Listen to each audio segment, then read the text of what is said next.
અમરેલી જિલ્લાના રાજુલા ખાતે Bhavnagar Somnath national highway પર આજરોજ એક ગંભીર ઘટના બનવા પામી હતી, જેમાં મહુવા રોડ ઉપર રેલવે ફાટક નજીક એક ટ્રકમાં અચાનક આગ લાગતા અફરાતફરીનો માહોલ સર્જાયો હતો. તો સ્થાનિક રોડ કોન્ટ્રાક્ટરની ટ્રકમાં લાગેલી આ આગના કારણે હાઈવે પર બંને તરફ વાહનોની કતારો લાગી ગઈ હતી. તો આગની જાણ થતાં જ રાજુલા ફાયર બ્રિગેડની ટીમ તાત્કાલિક ઘટના સ્થળે પહોંચી ગઈ હતી અને પાણીનો મારો ચલાવીને આગને કાબૂમાં લેવાની કામગીરી શરૂ કરી હતી. તો ફાયર બ્રિગેડની સતર્ક કામગીરીના કારણે આગ વધુ ફેલાતા અટકી ગઈ અને મોટી દુર્ઘટના ટળવા પામી હતી. તો આ ઘટનાની જાણ થતાં સ્થાનિક પોલીસ પણ તરત જ ઘટના સ્થળે દોડી આવી હતી અને પરિસ્થિતિને નિયંત્રણ લેવા માટે કાર્યવાહી શરૂ કરી દીધી હતી. તો પોલીસે બંને તરફના વાહનોને વ્યવસ્થિત રીતે બહાર કાઢવાની કામગીરી હાથ ધરી હતી, જેના કારણે લગભગ 30 મિનિટ બાદ હાઈવે પરનો ટ્રાફિક પુનઃ નિયમિત થયો હતો.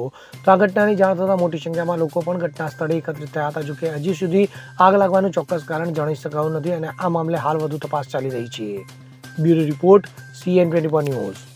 હવે જુઓ દેશ દુનિયાની તમામ ખબરો તમારી આંગળીના ટેરવે. ઉઠાવો મોબાઈલ અને Google Play Store પરથી ડાઉનલોડ કરો અમારી CN24 ન્યૂઝ મોબાઈલ એપ.